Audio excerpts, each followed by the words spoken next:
মোচা কেন খাবেন? চলুন জেনে নেই এর কিছু গুরুত্বপূর্ণ উপকারী আর অপকারী দিক। 1 নম্বর, মোচা খাইলে শরীরের রক্ত অনেক ভালো থাকে। এতে প্রচুর আয়রন আছে যা রক্তশূন্যতা দূর করে। 2 নম্বর, এটা ডায়াবেটিস রোগীদের জন্য অনেক ভালো খাবার। রক্তের সুগার লেভেল ঠিক রাখতে অনেক সাহায্য করে। 3 নম্বর, মোচাতে ফাইবার থাকে অনেক বেশি পরিমাণে। পেটকষা হওয়ার সমস্যা দূর কইরা পরিষ্কার রাখে। 4 নম্বর, মেয়েদের পিরিয়ডের ব্যথা কমাইতে মোচা খুব কাজ করে।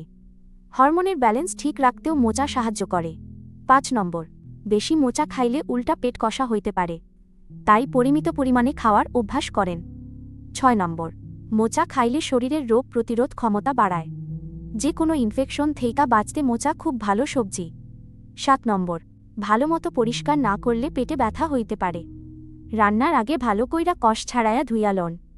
সুস্থ থাকতে মাঝে মধ্যে পাতে এই মোচা অবশ্যই রাখবেন।